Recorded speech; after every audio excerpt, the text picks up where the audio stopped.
నమస్కారం. ప్రేక్షకులందరికీ శుభోదయం. ఈనాటి శుభయోగం శీర్షికన ఆర్థిక ఇబ్బందులన్నీ తొలగింపజేసుకోవటానికి, ఆదాయ మార్గాలు పెంపొందింపజేసుకోవటానికి, వృధా ఖర్చుల తీవ్రత నుంచి సులభంగా బయటపడటానికి పరమశివుడికి సంబంధించినటువంటి పడికాసునాథర్ ఆలయాన్ని ఏ విధంగా దర్శనం చేసుకోవాలో, పడికాసునాథర్ ఆలయ వైభవం ఏంటో పరిశీలిద్దాం. పరమేశ్వరుణ్ణి ఐశ్వర్యేశ్వరుడుగా ఆగమ శాస్త్రంలో వర్ణించారు. ఈశ్వరుడు ఇవ్వాలి, ఇల్లు నిండాలి అన్నట్లుగా పరమశివుణ్ణి ఐశ్వర్యేశ్వరుడుగా పూజిస్తూ శ్రీ శివాయ మహాదేవాయ ఐశ్వర్యేశ్వరాయ నమః అనే మంత్రాన్ని ప్రతిరోజు స్మరించుకుంటూ ఉన్నట్లయితే శివానుగ్రహం వల్ల ఐశ్వర్య ప్రాప్తి కలుగుతుంది. అలాగే తీవ్రమైన ఆర్థిక ఇబ్బందుల నుంచి బయటపడి వృధా ఖర్చుల తీవ్రతను తగ్గింపజేసుకొని ధనపరంగా మంచి పురోభివృద్ధి సాధించడానికి పరమశివుడికి సంబంధించిన పడికాసునాథర్ ఆలయ దర్శనం విశేషంగా సహకరిస్తుంది. తమిళనాడులో కుంభకోణం నుంచి 8 కిలోమీటర్ల దూరంలో అలగపుత్తూర్ అనే పేరు కలిగిన ఒక ఊరుంది. ఆ ఊరిలో పరమేశ్వరుణ్ణి స్వర్ణపురీశ్వరుడు అనే పేరుతో పిలుస్తారు. ఈయననే పడికాసునాథర్ ఆలయంలో ఉండే పరమేశ్వరుడుగా కూడా పిలుస్తారని స్థల పురాణం మనకు తెలియజేస్తోంది.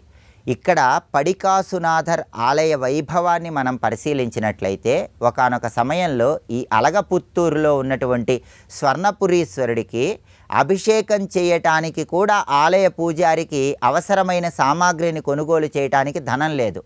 అంతటి తీవ్రమైనటువంటి ఇబ్బందులు పడుతున్న తరుణంలో కూడా ఏదో ఒక విధంగా ధనాన్ని సమకూర్చుకుంటూ ఆలయ పూజారి ప్రతిరోజు పరమశివుడికి అభిషేకాలు చేయటం, పరమశివుడికి అర్చనలు చేయటం చేస్తూ ఉండేవాడు. ఆ సమయంలో ఒకరోజు స్వప్నంలో ఆలయ పూజారికి పరమేశ్వరుడు కనిపించి మర్నాడు ఆలయ ప్రాంగణంలో ఉన్నటువంటి మెట్టు మీద బంగారు నాణెం ఉంటుందని, ఆ తర్వాత రోజు నుంచి ప్రతిరోజు కూడా ఉదయం పూట ఆలయంలో మెట్టు మీద బంగారు నాణెం ఉంటుందని, ఆ బంగారు నాణ్యాలు వినియోగించి పరమశివుడికి అన్ని రకాలైన పూజలు నిర్వహించమని స్వప్నంలో పరమేశ్వరుడు ఆలయ పూజారికి వివరించాడు. మర్నాడు ఆలయ పూజారి నిద్రలేచి స్నానాది కార్యక్రమాలు నిర్వహించి దేవాలయానికి వచ్చేసరికి ఆలయంలో మెట్టు మీద బంగారు నాణెం కనిపించింది. అలా ప్రతిరోజు కూడా ఆలయంలో మెట్టు మీద చాలా సంవత్సరాల పాటు బంగారు నాణెం కనిపించేది. ఆ బంగారు నాణ్యాల ప్రభావంతో ఆలయంలో ఉన్నటువంటి పరమేశ్వరుడికి ధూప దీప నైవేద్యాలు బ్రహ్మాండంగా జరుగుతూ ఆ ప్రాంతంలో ఉన్న ప్రజలందరికీ ఆర్థిక ఇబ్బందులు తొలగిపోయి ఆ బంగారు నాణ్యాలు ఉపయోగించటం వల్ల ఆ ప్రాంత ప్రజలందరూ కూడా ఆర్థికంగా మంచి పురోభివృద్ధిని సాధించారని స్థల పురాణం మనకు తెలియజేస్తోంది. పడి అంటే మెట్టు అని అర్థం. ఆలయ ప్రాంగణంలో ఉన్న మెట్టు మీద పరమశివుడి అనుగ్రహం వల్ల ప్రతిరోజు ఒక బంగారు నాణెం కనిపించింది కాబట్టి ఇక్కడ స్వర్ణపురీశ్వరుడు అనే పేరు, పడికాసునాథర్ అనే పేరు స్వామివారికి వచ్చింది. అందుకే ఈ పడికాసునాథర్ ఆలయానికి వెళ్ళి స్వర్ణపురీశ్వరుని దర్శనం చేసుకున్నాక ఆలయంలో పూజారికి భక్తులు సరి సంఖ్యలో రూపాయి నాణ్యాలు ఇవ్వాలి. 2, 4, 6, 8 ఇలా సరి సంఖ్యలో రూపాయి నాణ్యాలు ఇస్తే ఆలయ పూజారి ఆ నాణ్యాలు శివుడి దగ్గర ఉంచి శివపూజ చేసి ఆ తర్వాత బేసి సంఖ్యలో 1, 3, 5, 7 ఇలా బేసి సంఖ్యలో ఆ రూపాయి నాణ్యాలు తిరిగి భక్తులకు ఇస్తారు. అలా తీసుకున్నటువంటి శివప్రసాదంగా స్వీకరించినటువంటి రూపాయి నాణ్యాలు గృహానికి తెచ్చుకొని ధనం దాచుకునే బీరువాలో దాచిపెట్టుకుంటే స్వర్ణపురీశ్వరుడు పడికాసునాథర్లో ఉన్నటువంటి ఆ పరమేశ్వరుడి అనుగ్రహం వల్ల తీవ్రమైన ఆర్థిక ఇబ్బందుల నుంచి బయటపడవచ్చని, వృధా ఖర్చుల సమస్య నుంచి బయటపడవచ్చని, అప్పుల సమస్యలు పోగొట్టుకోవచ్చని, మొండి బాకీల సమస్యల నుంచి బయటపడవచ్చని మనకు స్థల పురాణం తెలియజేస్తుంది. కాబట్టి కుంభకోణానికి 8 కిలోమీటర్ల దూరంలో అలగపుత్తూరులో ఉన్నటువంటి స్వర్ణపురీశ్వరుణ్ణి దర్శనం చేసుకోండి. పడికాసునాథర్ ఆలయానికి వెళ్ళండి. ఆర్థిక పరమైనటువంటి ఇబ్బందులన్నీ తొలగింపజేసుకొని ఐశ్వర్యేశ్వరుడుగా ఉన్నటువంటి ఆ పరమశివుడి సంపూర్ణమైన అనుగ్రహానికి ప్రతి ఒక్కరూ సులభంగా పాత్రులు కండి. రేపటి శుభయోగం శీర్షికన మంగళవారం సందర్భంగా ఆంజనేయ స్వామివారి అవతారాలలో ఉన్నటువంటి వైభవం ఏంటో పరిశీలిద్దాం. నమస్కారం.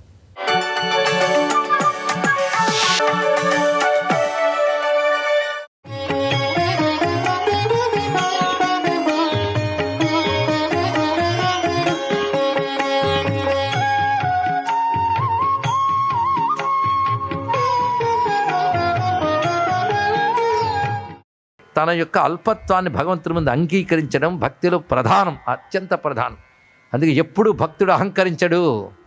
అహంకారం ఎంత అరిగితే ఆధ్యాత్మికత అంత గంధంగా పరిమళిస్తుంది తెలుసుకోండి. ఇక్కడ ఒట్టి గంధపు చెక్క ఏ సువాసన ఇస్తుంది? అరగదీయాలి. కానీ అహంకారాన్ని అరగదీయండి, ఆధ్యాత్మిక సుగంధం బయటకు వస్తుంది. తెలుసుకోండి, ఇక్కడ అసలు ఆధ్యాత్మిక సాధన అంటే అహంకారాన్ని అరగదీయడమే. ఆధ్యాత్మిక సాధన వెళుతున్న కొద్దీ అహంకారం పోవాలి. నేను సాధించా, నేను చేశా. ఎవడో చెప్తాడు అల్లా అని ఇలా చేశాడంటే, అవును నేను, నాకు కూడా ఆ మధ్యలో జరిగింది అంటాడు వీడు. ఆ పొగరు మాటలు ఉన్నాయే, వీడు బ్రతుకులో తరించలేడని భావం, మనమెంత అని ఒక్కసారి భావం కలగాలండి. ఎవడో సిద్ధపురుషుడు గురించి చెప్తాం, ఆయన ఇలా వెళ్ళాడండి, ఆయనకు అంత భక్తి కలిగింది, నాకు కూడా ఆ మధ్య అలాగే కలిగిందండి అంటే వెంటనే పోల్చేసుకోవడమే. ఒకవేళ అనిపించవచ్చు బయట కనుక, కనీసం లోపల కూడా స్ఫురించకపోతే చాలా మంచిది. కానీ అన్నిటికంటే గొప్పది అహంకార రాహిత్యం. తెలుసుకోండి, సాధనలో అది ప్రధానం. అదొక్కడు సాధిస్తే అన్నీ సాధించినట్లే. అహం అరిగిపోతే బ్రహ్మాస్మి అయిపోతుంది. తెలుసుకోండి, ఇక్కడ అహం గడ్డ కడితే ఇంకా అది అహం దేహోస్మి భావంతో ఉంటుంది. అది వచ్చింది బాధ. అహంకారం అరిగిపోతేనే కరిగిపోతామండి. ఇక్కడ అహంకారం అరిగిపోతే అమ్మని తలచుకుంటే ఏడుస్తాం, కరిగిపోతాం, అసలు వింటాం. లేకపోతే ఎన్ని మార్లు వినలేదు, వీటిలో వినేదే ఉంది అని కూడా అనిపిస్తుంది. ఇక్కడ అహంకారం కరగాలి. భగవత్పాదులంతటి వారు ఎంత వినయంగా చెప్తున్నారు, దవీయాంసం దీనం. అమ్మ నీకు చాలా దూరంగా ఉన్నానమ్మా, పైగా దీనుడిగా ఉన్నాను. నేను దూరంగా ఉన్నా ఎంత దూరమైనా ప్రసరించగలిగే చూపు, సమముగా ప్రసరించగలిగే చూపు, పడడంతోనే ధన్యుణ్ణి చేయగలిగే చూపు, దాన్ని ప్రసరింపజేయమమ్మా. చంద్రుడు చూడు, వనేవా హర్మ్యేవా, అడవి మీద మేడ మీద ఒకేలా ప్రసరిస్తాడు కదా చంద్రుడు. నీ కనుచూపుల్లో ఒకడేగా.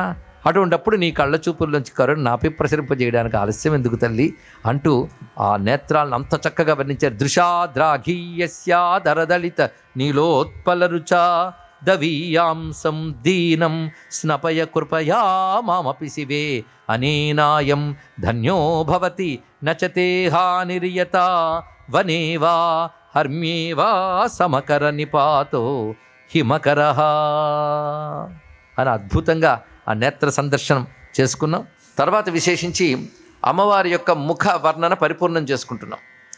స్ఫురద్గండాభోగ ప్రతిఫలిత తాటంకయుగళం చతుశ్చక్రం మన్యే తవ ముఖమిదం మన్మథరథం యమారుహ్య దృహ్యత్యవనిరథమర్కేందుచరణం మహావీరో మారః ప్రమథపతయే సజ్జితవతే.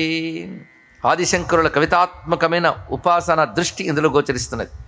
నేటి రోజున మనం చెప్పుకోవడంలో శివుని మనసు చూరగొనడానికి మన్మథుడు అమ్మవారి కనుబొమ్మలనే ధనుస్సుగా స్వీకరించి చూపుల బాణాలతో వశం చేసుకున్నాడు. అలాంటి భావం ఇక్కడ మరొకటి చూపిస్తున్నారు. ఇక్కడ అంటే శివుడు అమ్మవారి యొక్క వదన సౌందర్యం చూడగానే అనురాగం పొందుతాడు. ఈ అనురాగం కలిగించేవాడే మన్మథుడు. అయితే మన్మథుని సహకారం శివునికి అమ్మవారి యందు అనురాగం కలిగించడానికి అవసరం లేదు, ఎందుకంటే వారి స్వాభావికమైన అనురాగం కనుక. కానీ ఏ మన్మథుడు అనురాగం కలిగిస్తున్నాడంటే అమ్మవారి వదన సౌందర్య రూపుడైన మన్మథుడే కలిగిస్తున్నాడు. ఆ మన్మథుడు ఓడిపోయాడు, ఈ మన్మథుడు మాత్రం గెలిచాడు. గెలవడానికి ఒకడు ఓటమి నుంచి ఇంకోటి పాఠం నేర్చుకోవాలి. అతడి దగ్గర లోపాలు ఏమిటి అవి రాకుండా చూసుకోవాలి. ఎవరితో మనం ఎదుర్కొంటున్నామో వారికి తగ్గట్టుగా మనం ఉన్నామో లేదో తెలుసుకోవాలి.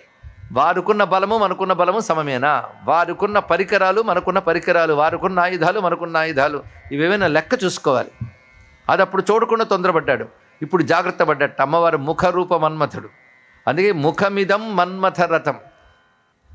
ఆ పరమేశ్వరుని ఎదుర్కోవాలంటే ఆయన రథానికి తగ్గ రథం ఉండాలి.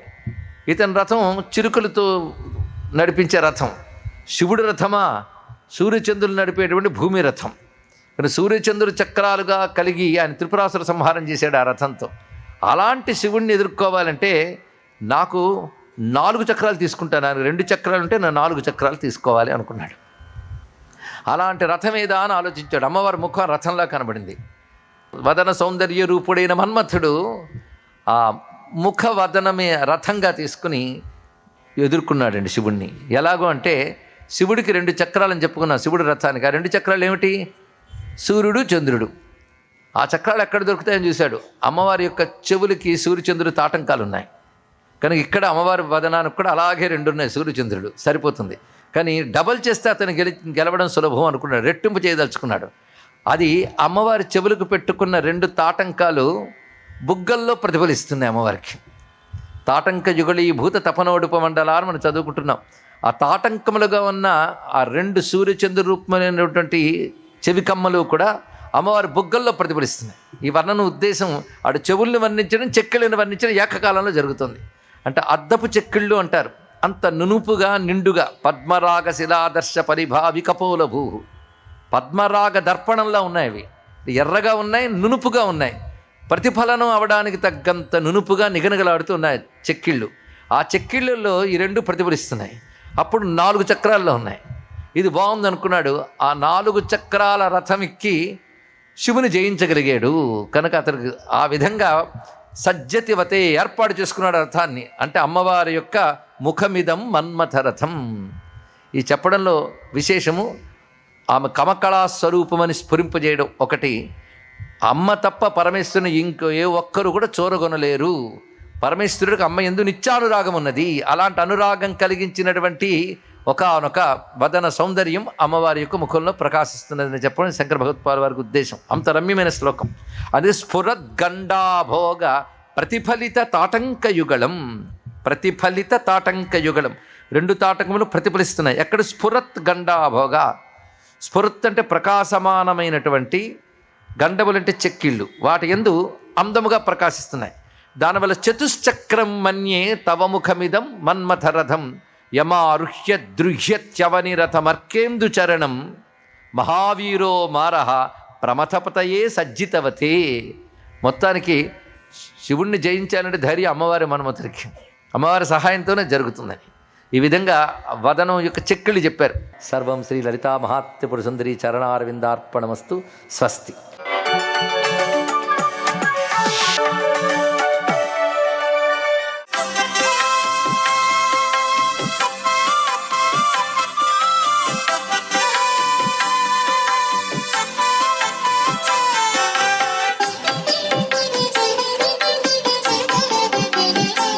ఓం సవిత్రే నమః. ఓం నమో నారాయణాయ. ఓం నమః శివాయ. శ్రీమాత్రే నమః. ఈరోజు ఆశుతోషుడు అభయంకరుడైనటువంటి పరమేశ్వరునికి ప్రీతికరమైన సోమవారం.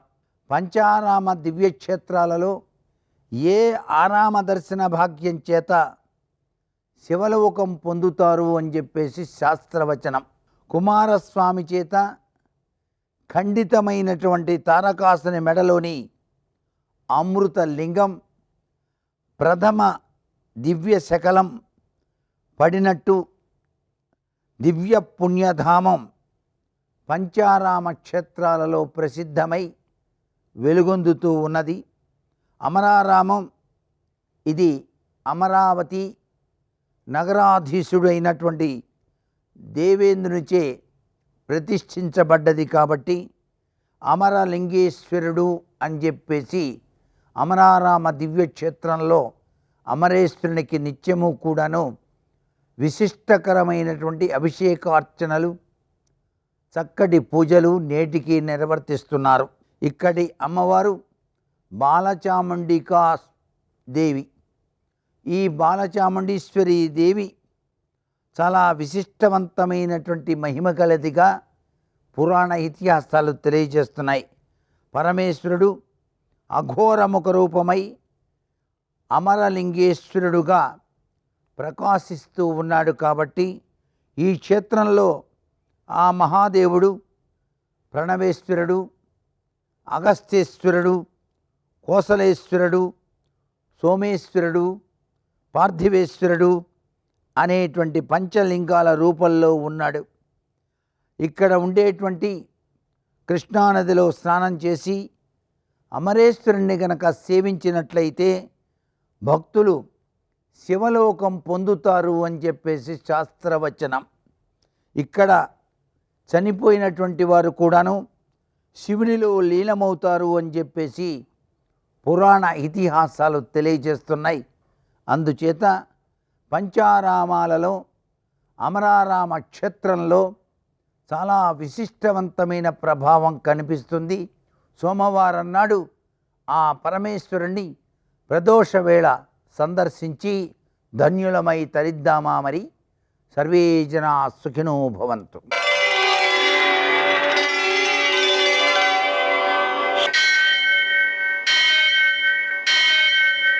सहस्रशीर्षं देवं विश्वाक्षं विश्वशम्भुवं विश्वं नारायणं देवमक्षरं परमं पदं विश्वतः परमां नित्यं विश्वं नारायणगुं हरिं विश्वमेवेदं पुरुषस्तद्विश्वमुपजीवति पतिं विश्वस्यात्मेश्वरं शाश्वतं शिवमच्युतं नारायणं महाज्ञेयं विश्वात्मानं परायणम्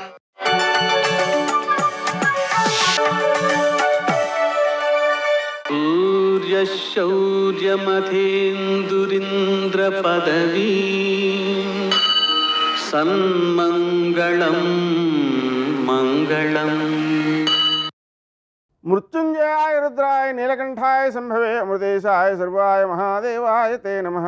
నేటి కాలమాన విశేషాలను గమనిద్దాం. స్వస్తి శ్రీ చాంద్రమాన విశ్వావసునామ సంవత్సరం, ఉత్తరాయణం, వసంత ఋతువు, చైత్రమాసం, కృష్ణపక్షం, సోమవారం. సూర్యోదయం 5:52 సూర్యాస్తమయం 6:21. తిథి అష్టమి సాయంకాలం 6:58 వరకు. నక్షత్రం ఉత్తరాషాఢ మధ్యాహ్నం 12:37 వరకు. వర్జం సాయంకాలం 4:35 నుంచి 6:15 వరకు. దుర్ముహూర్తం మధ్యాహ్నం 12:31 నుంచి 1:21 వరకు. మరల మధ్యాహ్నం 3:01 నుంచి 3:51 వరకు. అమృతకాలం ఉదయం 6 గంటల నుంచి 7:39 వరకు. మరల తెల్లవారుజామున 2:17 నుంచి 3:53 వరకు. రాహుకాలం సోమవారం కాబట్టి ఉదయం 7:30 నుంచి 9 గంటల వరకు. అష్టకవర్గ రీత్యా శుభప్రదమైన సమయం ఉదయం 11 గంటలకి. నేటి విశేషం సోమవారం.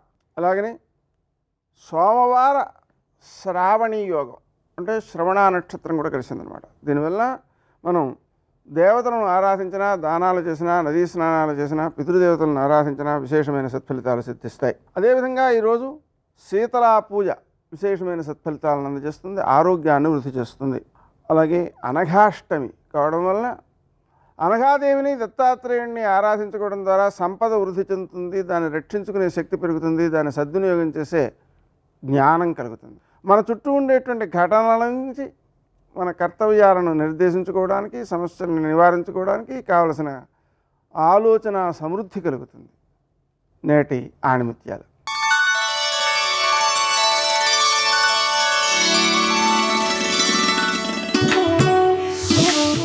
నేను అనే ఆత్మాభిమానం మనిషిని ఎంత పైకి తీసుకువస్తుందో, నేనే అనే అహంకారం మనిషిని అంతగా దిగజారుస్తుంది.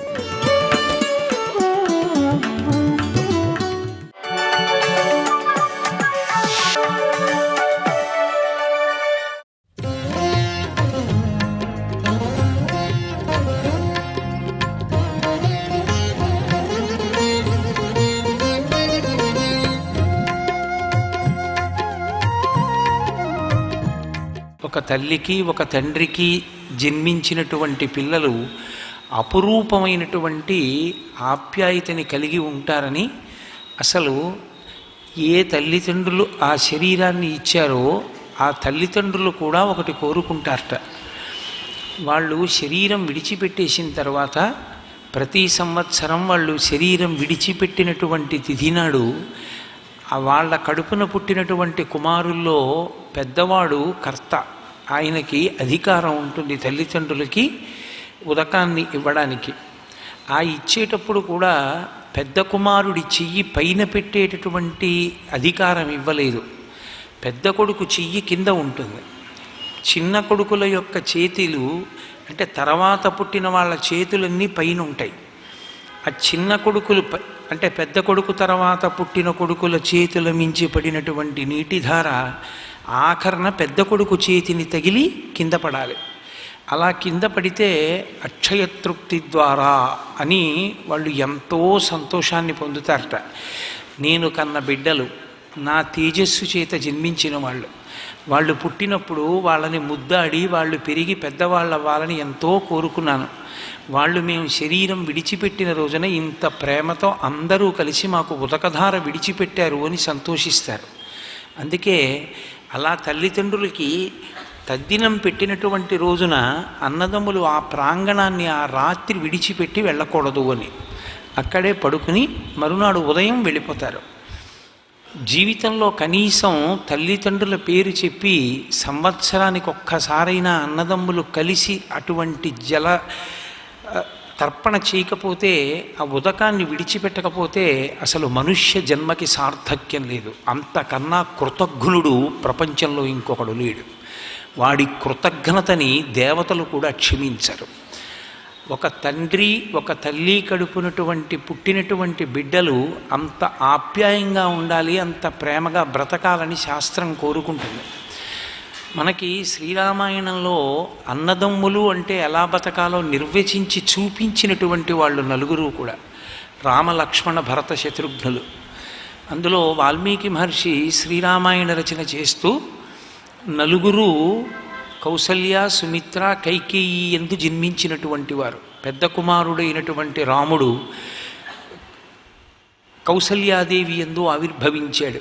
సుమిత్రాదేవికి 2 కుమారులు, లక్ష్మణుడు, శత్రుఘ్నుడు. కైకమ్మకి భరతుడు. 4 కుమారులు. అసలు సుమిత్రాదేవి ఇంట్లో 2 ఊయలలు ఊగుతూ ఎక్కువ హడావిడిగా ఉండాలి.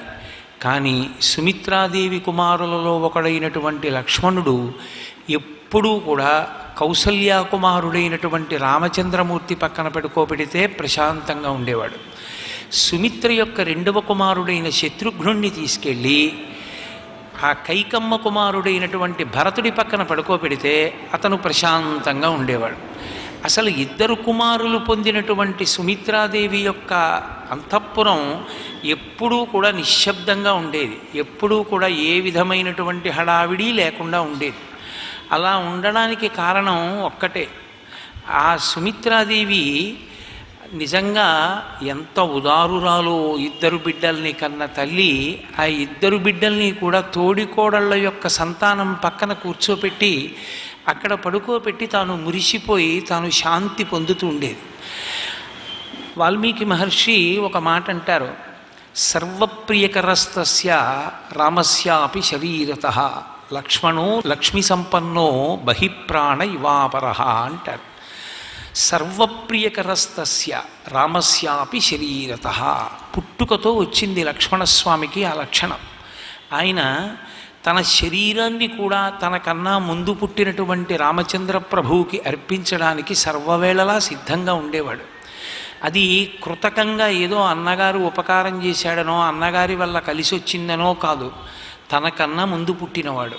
ఆ గౌరవం, ఆ ప్రేమ, ఎంత ప్రేమ అంటే ఆ అన్న అన్న మాటకి ఎంత గౌరవం ఇచ్చిందంటే శ్రీరామాయణంలో రామలక్ష్మణ భరత శత్రుఘ్నులు సర్వప్రియకరస్తస్య రామస్యాపి శరీరతః, తన శరీరాన్ని కూడా ఇచ్చేయడానికి లక్ష్మణస్వామి ఎప్పుడూ వెనకాడలేదు. రామలక్ష్మణుల యొక్క ప్రేమ అనన్య సామాన్యమైనటువంటి ప్రేమ. ఆయన లక్ష్మణో లక్ష్మి సంపన్నో బహిప్రాణ ఇవాపరః అన్నారు మహర్షి. రామచంద్రమూర్తి యొక్క జీవితం ఆయన ఊపిరి మీద ఆధారపడింది. ఎంతసేపు మనిషి ఊపిరి తీస్తాడో అంతసేపు ఉన్నాడు ఉన్నాడు అని అంటాం. రాముని యొక్క ఊపిరి, రాముని యొక్క ప్రాణము మనకి కనపడదు. కానీ రాముని యొక్క ప్రాణము బయట ఒక పురుషాకృతిని దాల్చి తిరిగితే అదే లక్ష్మణస్వామి అన్నారు. అంత ప్రేమ కలిగిన వాడు లక్ష్మణస్వామి. నచతేన వినా నిద్రా లభతే పురుషోత్తమ మృష్ణమన్నముపానీత మశ్నాతి నచితం వినా అన్నారు. నచతేన వినా నిద్రా లభతే పురుషోత్తమ. లక్ష్మణస్వామి పక్కన లేకపోతే రాముడు నిద్రపోయేవాడు కాదుట. ఎంత మృష్ణాన్నమైన, ఎంత మధుర పదార్థమైనా, ఎంత ఆకలిగా ఉన్నా లక్ష్మణుడు పక్కన లేకపోతే రాముడికి ఆ అన్నం తినబుద్ధి వేసేది కాదుట. లక్ష్మణునితో కలిసి ఉంటే అన్నం తినడం, లక్ష్మణునితో కలిసి ఉంటే పడుకోవడం. ఇద్దరిది అంత ప్రేమ. సర్వం శ్రీ ఉమామహేశ్వర పరబ్రహ్మార్పణమస్తు. స్వస్తి.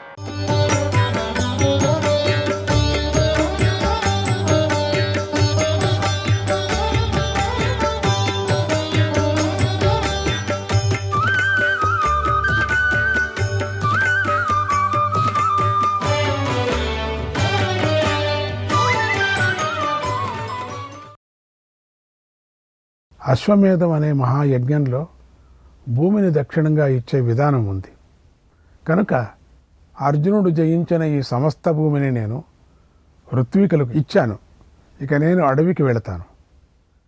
మీరు చాతుర్హోత్ర యజ్ఞ ప్రమాణం బట్టి ఈ భూమిని 4 భాగాలు చేసి పంచుకోండి.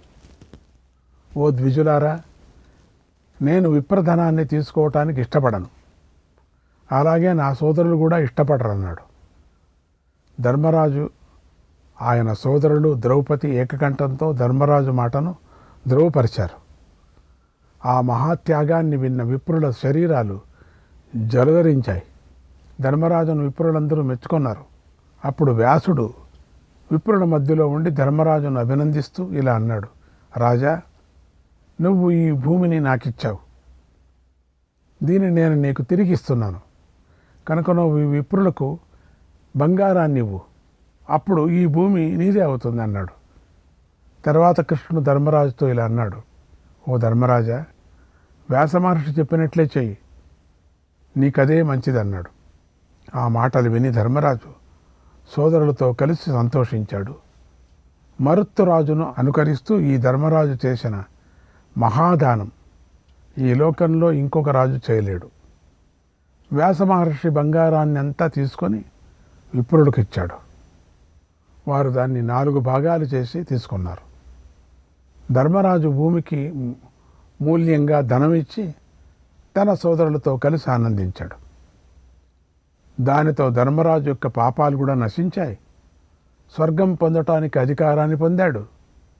అనంతమైన ఆ సువర్ణ రాశిని తీసుకొని ఋత్వికులు మహదానందంతో మహోత్సాహంతో విప్రులందరికీ పంచిపెట్టారు. యజ్ఞశాలలో ఉన్నటువంటి సమస్త బంగారాన్ని, బంగారు ఆభరణాలను, బంగారు ద్వారాలను, బంగారు యూపాలను, అంటే యాగశాల మొత్తం పీకేశారు. యాగశాలంతా బంగారుతో అలంకారం, అందరూ ఇష్టం వచ్చినట్టు తీసుకోండి అనేసాడు. వాళ్లకు తీసుకొని చాలైపోయింది. ఎంత అని తీసుకుంటారు? బంగారు యూపాలు, పెద్ద పెద్ద స్తంభాలు, బంగారు ద్వారాలు కూడా వాకళ్ళు కూడా తీసేసుకున్నారు. బంగారు యూపాలను, ఘటాలను, అక్కడ వండిన పాత్రలను, ఇటుకలు, ఇష్టం వచ్చినట్టు ఇటుకలు పీకేసుకున్నారు. ఏమీ లేకుండా పోయింది. ధర్మరాజు అనుమతితో విప్రులంతా పంచుకున్నారు. తర్వాత మిగిలిన బంగారాన్ని క్షత్రియులు, వైశ్యులు, చతుర్థులు, ములేచ్చులు తీసుకొని వెళ్ళారు. ఇష్టం వచ్చినట్టు అలా ధర్మరాజు ఇచ్చిన ధనంతో విప్రుడు తృప్తి చెంది తమ ఇళ్లకు వెళ్ళారు. ఆ బంగారు రాశిలో తన భాగంగా వచ్చిన దానిని వ్యాసుడు ఎంతో ఆదరంతో కుంతీదేవికి బహుమతిగా ఇచ్చాడు. ఆయన కుంతీదేవికి మామగారు అవుతాడు. కుంతీదేవికి కనుక ఆమె మామగారు ప్రీతిగా ఇచ్చిన దాన్ని తీసుకొని మనస్సులో సంతోషించింది. దానితో కుంతీదేవి అనేక మహాపుణ్య కార్యాలు చేసింది. ఇక యజ్ఞాంతంలో ధర్మరాజు అవభృత స్నానం చేసి పాపం లేనివాడయ్యాడు. దేవతల పూజలు అందుకున్న ఇంద్రుడిలాగా సోదరుల చేత గౌరవించబడ్డాడు. ఓ జనమేజయ, ఆ తర్వాత ధర్మరాజు యజ్ఞానికి వచ్చిన రాజులకు వివిధ రత్నాలను, గజాలను, అశ్వాలను, భూషణాలను, శ్రీలను, వస్త్రాలను, బంగారాన్ని ఇచ్చాడు. అంతులేని ఆ ధనాన్ని కూడా దానం చేస్తూ రాజులందరిలోనూ అపర కుబేరుడిలాగా శోభించాడు. అలాగే వీరుడైన బభ్రువాహనుడికి సమృద్ధిగా ధనమిచ్చి అతడింటికి పంపించాడు. దుశ్శల మనుముడిని ఆమె సంతోషం కోసం అతడి తండ్రి రాజ్యంలో రాజుగా చేశాడు. తర్వాత ధర్మరాజు ఆ రాజులకు సమృద్ధిగా ధనం ఇచ్చి వారిని గౌరవించి వారి రాజ్యాలకు పంపాడు. ఆ తర్వాత సోదరులతో కలిసి శ్రీకృష్ణుడి, బలరాముణ్ణి, ప్రద్యుమ్నుణ్ణి మొదలైన వేల కొద్ది యాదవ వీరులను పూజించి వారి రాజ్యానికి పంపించాడు. ఇలా ధర్మరాజు యొక్క అశ్వమేధ యాగం పూర్తి అయ్యింది. ఆ మహాయాగంలో నానావిధ ఆహారాలు, దానాలు, రత్నాలు రాసులుగా ఉన్నాయి. అశ్వమేధ యాగంలో సంతోషించిన వారందరూ ఆ యజ్ఞం గురించే చాలా రోజుల పాటు మాట్లాడుకున్నారు. ఆ యాగం అంత బాగా సాగింది. ధర్మరాజు అలా రత్నాలు, రసాలు, ధనధారులను కురిపించి కృతార్థుడయ్యాడు. పాపం నుంచి విముక్తుడై హస్తినాపురంలోకి ప్రవేశించాడు అన్నాడు వైశంపాయనుడు. శ్రీకృష్ణాయ పరమాత్మనే నమః. 90వ అధ్యాయం. జనమేజయుడు వైశంపాయనుడికి ఇలా అడిగాడు, ఓ మహర్షి, నా పితామహుడైన ధర్మరాజు యజ్ఞంలో ఏమైనా ఆశ్చర్యకరమైన విషయం జరిగిందా? జరిగితే దాని గురించి చెప్పు అని అడిగాడు. వైశంపాయనుడు ఇలా చెప్పాడు, రాజా, అశ్వమేధ మహాయజ్ఞం పూర్తి అయిపోయింది. అప్పుడు ఆశ్చర్యకరమైన విషయం ఒకటి జరిగింది. దాన్ని చెప్తాను విను. ద్విజులు, ఆత్మీయులు, సంబంధం గలవారు, బంధువులు, దీనులు, అంధులు, కృపణులు అందరూ కూడా దానము మొదలైన వాటితో సంతోషించారు. ధర్మరాజు చేసిన మహాదానాల గురించి నలుదిక్కులలో ఉన్నవారు ప్రశంసించారు. ధర్మరాజు శిరస్సు మీద పుష్ప వర్షాలు కూడా కురిశాయి. అలా అంతటా శుభం కలుగుతూ ఉండగా ఆ యజ్ఞశాలలోకి ఒక ముంగిస వచ్చింది. దానికి నల్లని కన్నులున్నాయి. దాని శరీరంలో ఒకవైపు బంగారమయంగా ఉంది. దాంతో అది మెరిసిపోతుంది. అది అక్కడికి వచ్చి ఒక్కసారిగా ఉరుములాగా గర్జించింది. ఆ గర్జనకు మృగాలు, పక్షులు భయపడ్డాయి. తర్వాత అది మానవ భాషలో ఇలా అంది, ఓ రాజులారా, కురుక్షేత్రంలో ఒక విప్రుడు ఉండేవాడు. ఆయన మహాదాత, ఊంచ వృత్తి చేస్తూ జీవిస్తూ ఉండేవాడు. ఆ విప్రుడు చేసిన ఒక సేరు పేలపిండి దానంతో మీరు చేసిన యజ్ఞం ఏమాత్రమూ సమానమైంది కాదు అంది. ఊంచ వృత్తి అంటే పొలంలో పంట కోసి తీసుకొని వెళ్ళిన తర్వాత అక్కడ పడి ఉన్న గింజలు ఏరుకోవటం. దానినే ఊంచ వృత్తి అంటారు. ఓ రాజా, అలా మాట్లాడిన ఆ ముంగిస మాటలను అక్కడ ఉన్నటువంటి విప్రులందరూ విని ఆశ్చర్యపోయారు. తర్వాత వారందరూ ముంగిస వద్దకు వచ్చి ఇలా అన్నారు, ఓ ముంగిస, ఈ యజ్ఞశాలకు సాధువులు, మహాపురుషులే వస్తారు కదా, అలాంటిది నువ్వు ఇక్కడ ఎందుకు వచ్చావు? ఎక్కడి నుంచి వచ్చావు? నీకు ఉన్న బలం ఎంత? నీకున్న శాస్త్రజ్ఞానం ఎంత? ఎందుకంటే ఈ యజ్ఞాన్ని మేము చేయించాం. అందుచేత మేము చేయించినటువంటి యజ్ఞాన్ని నిందించే అర్హత నీకు లేదు. అసలు నువ్వెవరివో మాకేలా తెలుస్తుంది? ఏ భూత ప్రేతమో నువ్వు మాటలు మాట్లాడుతున్నావు? నీకు మాటలేమిటి రావటం? మేము నానా విధమైనటువంటి యజ్ఞ సామగ్రిని సమకూర్చుకొని వాటితో శాస్త్ర విధిని అతిక్రమించకుండా ఈ యజ్ఞాన్ని చేశాం. ఇందులో అంతా కూడా శాస్త్రబద్ధంగా ఉంది. న్యాయానుసారంగా మేము కర్తవ్యాలను పాటించాము. శాస్త్ర దృష్టితో పూజించవలసిన వారిని పూజించాము. మంత్రాలు చదువుతూ అగ్నిలో ఆహుతులు చేశాము. ఇవ్వవలసినవి ఇచ్చాము. అసూయ లేకుండా దానం చేశాము. ఇలా అన్నీ యథావిధిగా జరిగినా కూడా నువ్వు ఏదో లోపం జరిగిందని అపేక్షిస్తున్నావు, నిందిస్తున్నావు. ఎందుకు ఆక్షేపిస్తున్నావు? మాకైతే ఏ లోపము జరగలేదని తెలుసు. నువ్వేమో లోపం ఉందని అంటున్నావు. సరే, అయితే ఆ లోపం ఏమిటో నువ్వే చెప్పు. నువ్వేం విన్నావో, నువ్వేం చూసావో చెప్పు. నువ్వు మేధావిగా కనిపిస్తున్నావు. నువ్వు దివ్య రూపధారివాగా ఉన్నావు కనుక నువ్వు ఇప్పుడు మా ప్రశ్నలకు సమాధానం చెప్పన్నాడు అని అన్నారు. అప్పుడు ముంగిస నవ్వుతూ ఇలా అంది, ఓ ద్విజులారా, నేనెప్పుడూ అబద్ధం చెప్పలేదు, పొగురుగా మాట్లాడలేదు. ఆ విప్రుడు చేసిన కొంచెం పేలపిండి దానంతో మీరు చేయించిన యజ్ఞం ఏమాత్రము సమానం కాదు అంటున్నాను అంతే. నేను చెప్పిన ఈ మాట సత్యం, మీరు విన్న ఈ మాట సత్యం. ఓ ద్విజులారా, దీనికి గల కారణాన్ని ఇప్పుడు చెప్తున్నాను. ఉన్నది ఉన్నట్లుగా, జరిగినట్లుగా చెప్తున్నాను, వినండి. నేను చెప్పే ఈ కథ పూర్వం కురుక్షేత్రంలో ఊంచ వృత్తిలో జీవిస్తూ మహాదాత అయిన ఒక విప్రుడికి సంబంధించినది. ఆయన దానాన్ని చూసి నేను అనుభవించి ఎంతో ఉత్తమం, అద్భుతం అనుకున్నా. కనుక ఓ విప్రులారా, ఆ దాన మహత్వంతో ఆ ద్విజుడు భార్యాపుత్రులు, కోడలతో సహా స్వర్గం పొందాడు. ఆయన చేసిన దానమహిమ వల్లనే నా శరీరంలో సగ శరీరం బంగారం అయిపోయింది. అది ఎలా జరిగిందో చెప్తున్నాను వినండి.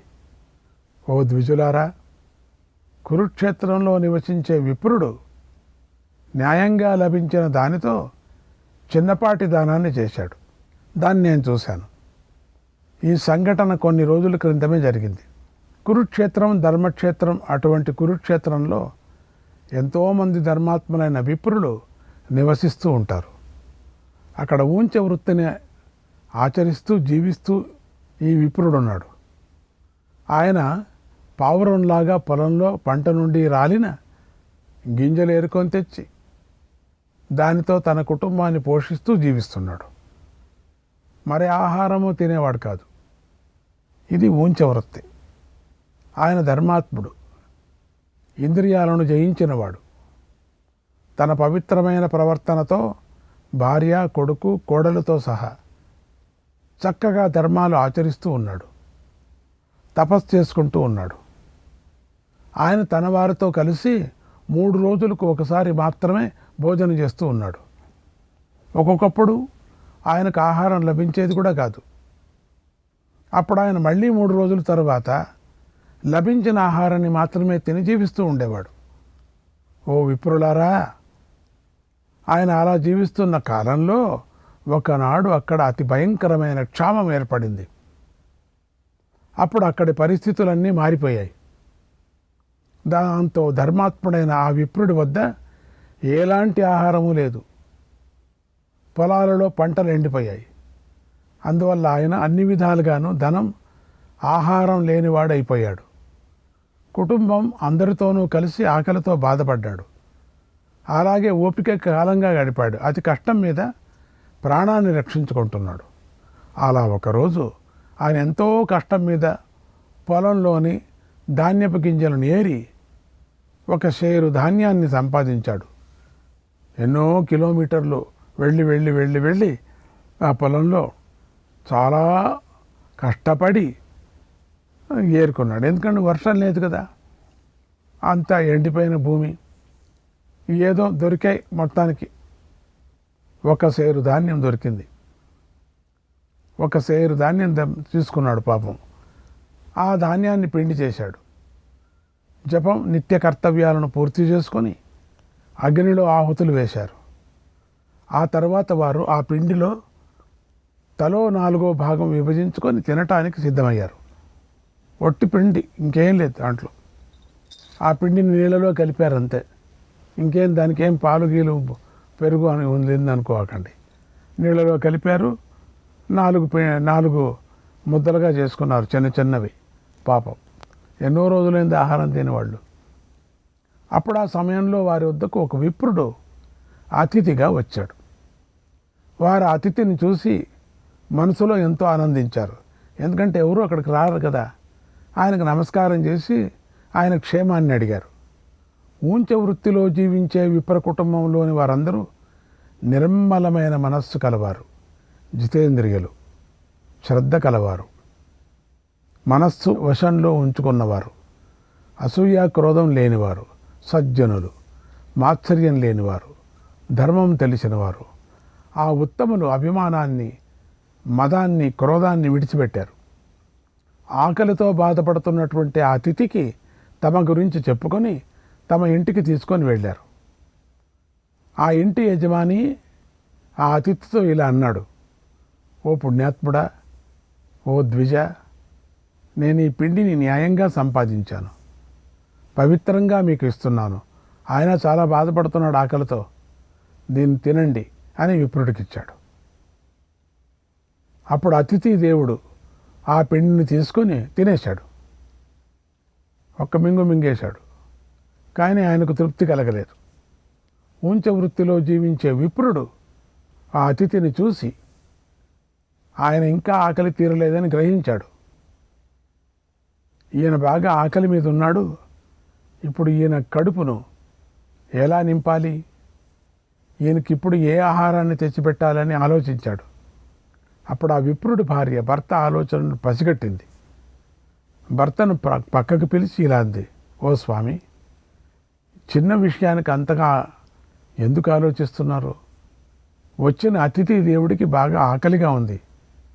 పైగా ఆయనను మనమే ఇంటికి పిలిచాం పని కట్టుకొని. పిలిచిన వాడిని అర్ధ ఆకలితో పంపించకూడదు. ఇది న్యాయం కాదు. ఆయన ఏదో బయట పోయేవాడిని లోపలికి పిలిచాం మనం. ధర్మం కాదు. ఆకలితో పోకూడదు ఆయన. అతిథి సంతోషించటమే మనకు కావాలి కదా. కనుక నా భాగమైన ఈ సొత్తు పిండిని ఆయన పెట్టేయండి. ఈ పిండి ఉంది కదా, కలిపిన పిండి ఆయనకి ఇచ్చేసేయండి. అతిథి దానిని తిని సంతోషిస్తాడు. అతిథి సంతోషించడమే మనకు కావాలి. కనుక నా భాగాన్ని ఆయనకి ఇచ్చేయండి అన్నది. కానీ విప్రుడు ఆమె బాగా ఆకలి మీద చాలా రోజులుగా తినలేదు. ఆవిడ ఆకలి మీద ఉందని గ్రహించాడు. ఆమె భాగమైన పిండిని తీసుకోలేదు. అతిథికి పెట్టడానికి ఇష్టపడలేదు. ఎందుకంటే ఆమె వృద్ధురాలు వేరే. అసలే క్షామం పీడిస్తోంది. అందులో ఆకలి మీద ఉంది. బాగా అలసిపోయి ఉంది. ఆమె శరీరంలో చర్మము ఎముకలు మాత్రమే ఉన్నాయి. అవి బయటకు కూడా కనిపిస్తున్నాయి. పైగా ఆమె వణుకుతోంది. ఇలాంటి స్థితిలో ఉన్న భార్యను చూసి విప్రుడు ఇలా అన్నాడు, ఓ కళ్యాణి, పురుగులు, పక్షులు, మృగాలు కూడా తమ భార్యను రక్షించుకుంటాయి, పోషించుకుంటూ ఉంటాయి. కనుక నువ్వు ఇలా మాట్లాడకూడదు. అనుకంప్యో నరగ పత్న్యా, అనుకంప్యో నరగ పత్న్యా పుష్టో రక్షితయేవ చ, పుష్టో రక్షితయేవ చ. తాను పురుషుడు అయి ఉండి కూడా స్త్రీ చేత తనను తాను రక్షించుకునేవాడు, పోషించుకునేవాడు దయలేనివాడు అవుతాడు. పతితుడవుతాడు, అపకీర్తి పాలవుతాడు. దీప్తివంతమైనటువంటి ఉత్తమ లోకాలను చేరడు. ధర్మం, అర్థం, కామంతో చేయవలసిన పనులు, సేవ, వంశ సంతతి అనేవి భార్య యొక్క ధనాలు. స్వధర్మం కూడా భార్యను ఆశ్రయించి ఉంటుంది. కనుక భార్య రక్షణం చేయని వాడు, భార్య రక్షణలో అసమర్థుడైన వాడు ఈ లోకంలో అపకీర్తి పాలై నరకానికి పోతాడు. కనుక నేను నిన్ను రక్షించుకుంటానన్నాడు విప్రుడు. ఆ మాటలు విని ఆయన భార్య ఇలా అంది, ఓ ద్విజోత్తమ, మనకిద్దరికీ కూడా ధర్మం, అర్థం సమానం. కనుక ఈ పేలపిండిలో నా భాగమైన 4వ భాగాన్ని తీసుకొని అతిథికి పెట్టు. ఓ నాథ, స్త్రీల సత్యపాలనం, రతి, ధర్మం, సద్గుణాలతో సంపాదించే స్వర్గం, ఇతర లౌకికమైన కోరికలన్నీ కూడా భర్త ఆధీనంలోనే ఉంటాయి. తల్లి రజస్సు, తండ్రి రేతస్సు అనే 2 కలవటంతోనే వంశపారంపర కొనసాగుతోంది. కనుక స్త్రీకి భర్తయే పరమదైవం. స్త్రీలకు కలిగే సుఖం, పుత్రఫల ప్రాప్తి భర్తే ప్రసాదిస్తాడు. భర్త భార్యను రక్షించడం వల్ల, పాలించడం వల్ల పతి అవుతాడు. కనుక నువ్వు నాకు పతివి. పుత్రుడిని ప్రసాదించడం వల్ల నువ్వు నాకు వరదుడివి. కనుక నా భాగమైనటువంటి ఈ పేలపడిని తీసుకో. నువ్వు కూడా యువకుడివేం కాదు, వృద్ధుడివే కదా. నీకు కూడా వయస్సు మీద పడింది కదా. నువ్వు కూడా ఆకలితో బాధపడుతున్నావు కదా. ఉపవాసాలు చేసి చేసి బాగా కృషించిపోయావు, అలసిపోయావు. నువ్వు ఆకలి బాధను తట్టుకుంటే నేను కూడా ఆకలి బాధను తట్టుకుంటానంది. ఆ మాటలు విని విప్రుడు భార్య భాగమైన పేలపిండిని తీసుకొని అతిథికి పెట్టాడు. అయ్యా, ఈ పిండిని స్వీకరించండి అన్నాడు. అతిథి అది తీసుకొని తినేశాడు, మింగేశాడు. కానీ ఆయన ఆకలి తీరలేదు. ఇదేం కడుపు అయింది పాపం. ఆయన తృప్తి చెందలేదు. దానిని విప్రుడు గ్రహించి ఇలా ఆలోచించాడు, నిజమే కదా, ఈ పేలపిండితో ఏం కడుపు నిండుతుంది. ఈయనకి ఇంకా ఆకలి తీరలేదు. ఇప్పుడేం పెట్టాలి? ఆహారాన్ని ఎక్కడి నుంచి తేవాలి, ఏం చేయాలి అని చింతించసాగాడు. శ్రీకృష్ణాయ పరమాత్మనే నమః.